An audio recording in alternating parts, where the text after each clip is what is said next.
क्रोध क्या है कौन नहीं जानता। हर आयु, हर वर्ग, हर श्रेणी के व्यक्ति को क्रोध का अनुभव हो चुका है।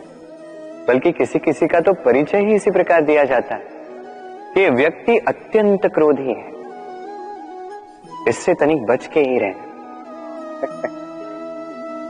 अब क्रोध क्या है हम सभी जानते हैं, किंतु ये क्रोध कर क्या सकता है ये बहुत कम लोग जानते हैं। क्रोध कुछ इस प्रकार है, किसी जलते हुए अंगारे को पकड़ना और किसी और की ओर फेंकना।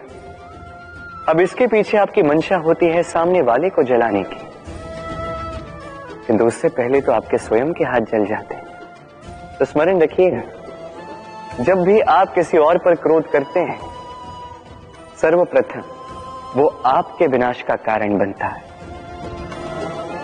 मैं कहता हूं जब इस संसार में करने के लिए प्रेम है तो क्रोध करना ही क्यों।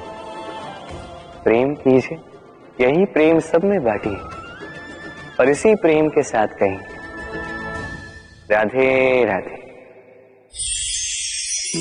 भय, ये भय सदैव मनुष्य के साथ ही रहता है। कुछ खो देने का भय, जो पा लिया उसे खो देने का भय। अब जिसके हम निकट हैं उसके दूर चले जाने का भय, जो हमारा है हमसे छिन जाने का भय। अब मनुष्य सारा जीवन व्यतीत कर देता है इस भय की छाया में। किंतु क्या कभी आपने ये सोचा है कि ये भय हमें क्यों लगता है? ये भय हमें इसलिए लगता है क्योंकि हम उस व्यक्ति, उस भाव, उस वस्तु को स्वयं से समेट कर रखते हैं। हम स्वयं उसे इतनी शक्ति दे देते हैं कि वो जब चाहे तब हमें छोड़कर जा सकता है, हमें कष्ट पहुंचा सकता है। किंतु यदि हम उस भाव, उस व्यक्ति, उस वस्तु से निर्लिप्त रहें, उसके आकर्षण से हम मुक्त हो जाएं, तो ना ही वो हमें छोड़कर जा सकता है, ना ही हमें कष्ट पहुंचा सकता है। इसलिए स्वतंत्र रहिएगा और सबको स्वतंत्र रखिएगा, प्रेम को भी। राधे राधे।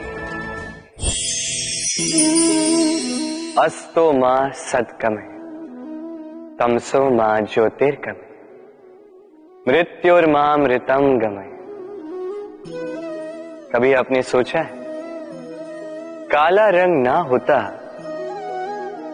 तो क्या श्वेत रंग आपको भाता? रात्रि का अंधकार ना होता तो सूर्य प्रकाश का अर्थ हमें समझ आता?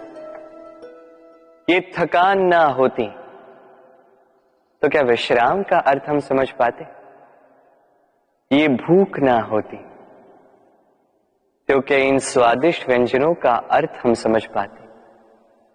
क्या इन सब का आनंद हम ले पाते?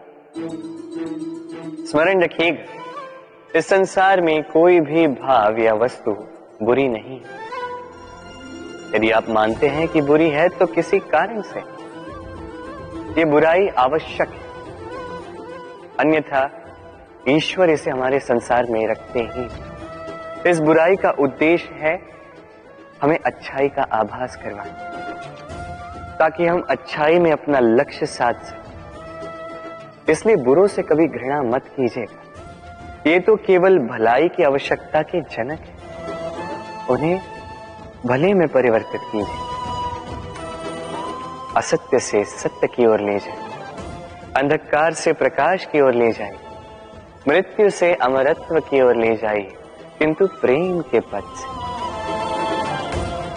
राधे राधे। अक्सर हमारे पास एक बहाना होता है, एक खींच होती है कि संसार में हम करें तो क्या करें, जो हम करना चाहते हैं वो पहले ही कोई कर चुका है, हमारे पास तो कुछ करने के लिए ही नहीं है। यदि आपको उदाहरण दूं तो इन पूजा की थालियों को देखिए, पहले से ही सब कुछ सज्ज करके रख दिया गया है। अब ऐसे में हम सोचते हैं कि करना क्या शेष है, सब कुछ तो पहले ही हो चुका है। अब यहाँ पे समस्या कर्तव्य में नहीं, यहाँ समस्या हमारी सोच में।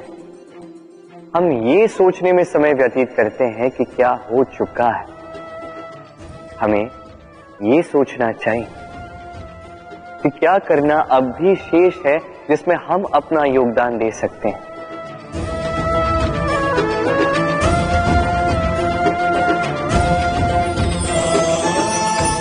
समझे? संसार में ऐसा कोई कार्य नहीं जो पूरा हो। आप सदैव उसे आगे बढ़ाने के लिए प्रयास कर सकते हैं। आप उस कार्य को और श्रेष्ठ बना सकते हैं। बस आवश्यकता है तो सकारात्मकता की। राधे राधे।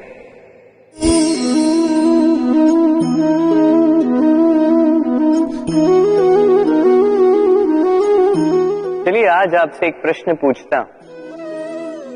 मनुष्य अंधकार से भयभीत रहता है, ऐसा क्यों? इसका उत्तर है कि इस अंधकार में मनुष्य कुछ देख नहीं पाता, न आगे देख पाता है न पीछे, आसपास क्या है समझ नहीं पाता, न अपनी राह देख पाता है न अपना लक्ष्य, इसके कारण अपना विश्वास खो देता है और इसी कारण से भयभीत हो जाता है। चलिए अब आपसे एक और प्रश्न करता हूं। क्या इस संसार में इतना अंधकार है कि इस दिए का अस्तित्व ही मिटा दे? नहीं, उल्टा ये दिया अंधकार को चुनौती देता है, स्वयं जलकर संसार को प्रकाश देता है। ये छोटा सा दिया। अब जब ये छोटा सा दिया अंधकार से भयभीत नहीं होता, तो भला आप क्यों असफलता से भयभीत होते हैं? आपके भीतर एक अमर आत्मा है, बस आवश्यकता है तो उस आत्मा को जगाने की। अपने भीतर की इस ऊर्जा को जगाकर तो देखिए, सब कुछ दिखेगा। राधे राधे। विवाह प्रेम का लक्ष्य है, ये भ्रम है था। और इसीलिए मनुष्य सदैव ये भूल कर बैठता है, सोचता है कि विवाह ही प्रेम का लक्ष्य है। मनुष्य प्रेम को पाना ही प्रेम समझ लेता है। अब देखिए ना, इस संसार में कुछ ऐसे भी भाग्यशाली लोग हैं जिनका विवाह उनके प्रेम के साथ होता है। कुछ का प्रेम ऐसा भी जिन्हें विवश होकर, ना चाहते हुए भी किसी और के गले में वरमाला डालनी पड़ती है। किंतु ये दोनों भूल कर बैठते हैं था। विवाह के पश्चात वो सोचते हैं कि हमें तो सब कुछ मिल गया, हमने तो प्रेम प्राप्त कर लिया, हमारा लक्ष्य पूर्ण हुआ। किंतु उसके पश्चात ये जो प्रेम है था, कहीं ना कहीं खो जाता। और जिन्हें प्रेम ना मिला, वो प्रेम ना मिल पाने की पीड़ा में प्रेम ही भूल जाते हैं। समर्पण, 100% निस्वार्थ समर्पण, वो समर्पण जो किसी मां के मन में अपने संतान के लिए होता है। क्योंकि ये प्रेम दाओ, ये प्रेम पाना नहीं है, ये प्रेम देना है। अपने आप को, अपने अस्तित्व को, अपनी आत्मा को समर्पित कर देना।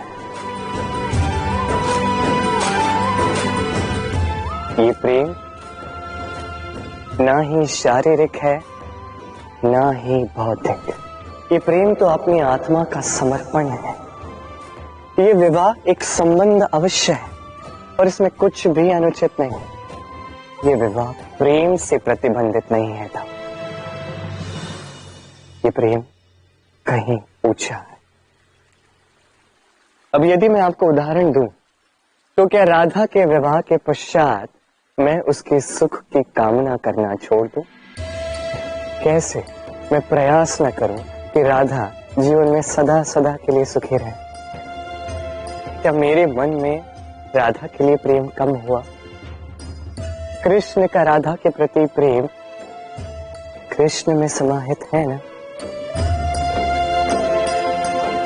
दाऊ, ये प्रेम पाप तब बन जाएगा जब इस प्रेम के बदले हम कुछ चाहेंगे, किंतु यदि ये प्रेम समर्पित हो तो ना ही ये अनीति है, ना ही ये पाप।